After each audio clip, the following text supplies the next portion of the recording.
Bonjour mes chers pigeons, compatriotes. Je suis ici ce soir afin de vous parler de cette crise sanitaire qu'est la Covid-19, ainsi que des nouvelles mesures qui vont être mises en place. Nous voulons tous éviter une nouvelle vague du virus, également une nouvelle révolution française. C'est pourquoi les mesures vont être renforcées. Tout d'abord, il faut savoir que avec les médecins, les aides-soignants et les scientifiques, nous faisons tous pour contenir ce virus. Les hôpitaux sont très chargés. Les soignants, habitués à s'occuper des maladies plus graves, telles que le diabète, le cancer ou encore le sida, ont relâché leur activité, afin de ne se concentrer uniquement sur ce virus, qui fait bien moins de morts actuellement. Les savants et les grands scientifiques, eux, se concentrent sur la création d'un vaccin, qui sera bien évidemment gratuit et à disposition de tous ceux qui le souhaitent. Et bien sûr, pour ceux qui le refuseront, nous le rendrons obligatoire. Bien, maintenant, je voudrais aborder un autre sujet avec vous. Le masque. Le masque est extrêmement important pendant cette crise. C'est bien pour vous le prouver. D'ailleurs, je ne le mets jamais durant mes discours. Donc, pensez bien à porter le masque. Donc, pensez bien à le porter. Où que vous soyez, même si le ministre de la Santé, Olivier Véran, a affirmé qu'il ne servait plus à rien en lieu public extérieur. Vous devez aussi savoir que les masques chirurgicaux 3 plis ne protègent pas du virus. Il était écrit sur les boîtes, ne protège pas des contaminations virales et infectieuses. Avant que nous les changions, afin que ce phénomène demeure caché. Nous travaillons également sur une application Stop Covid, qui permettra de suivre tous vos faits et gestes et de vous arrêter si le nombre de personnes réunies dans un même lieu était trop élevé. Nous faisons bien en sorte qu'aucune personne ayant une idée révolutionnaire ne puisse les transmettre à son entourage. Parlons maintenant des nouvelles mesures et décisions prises par le gouvernement. Je pense qu'afin d'éviter la seconde vague du virus, nous avons besoin de retrouver ce confinement, qui a duré du mois de mars au mois de mai, ce qui signifie donc le retour des attestations de sortie. Cependant, contrairement au confinement que nous avions connu, certaines mesures sont différentes.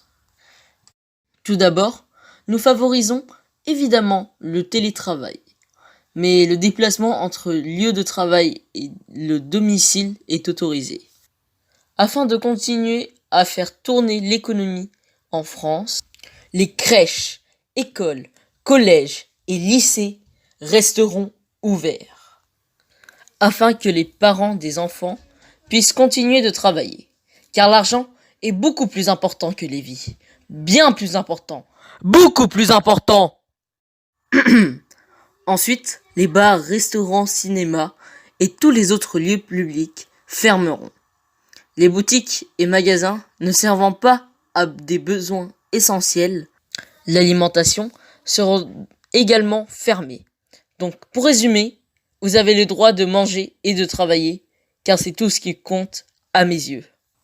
Je voudrais également revenir sur la règle de 6 que j'avais évoquée durant mon précédent discours. Comme vous l'aurez sûrement compris, on peut être 30 dans une classe, mais pas plus de 6 chez soi. On est peut-être 150 dans un self, mais pas 15 dans un restaurant. Comme vous le voyez, cette loi est très crédible, surtout quand on sait que les enfants sont bien moins contaminés que les adultes et qu'ils sont très souvent asymptomatiques.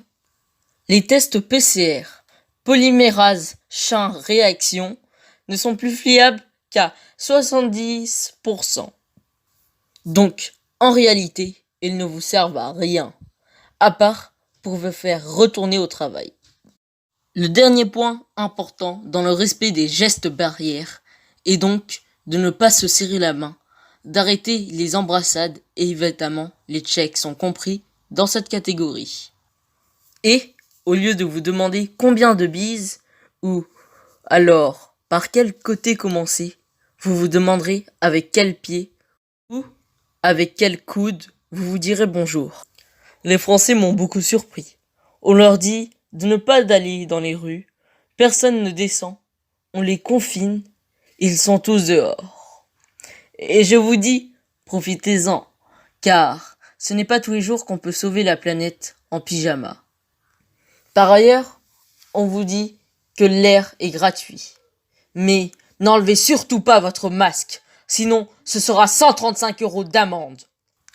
Et surtout, si vous regardez un film chinois et que l'acteur commence à tousser, éteignez la télé, on ne sait jamais. Voilà. Merci d'écouter ce discours et passez une bonne soirée. /TV Brick. Vive la République, vive l'argent.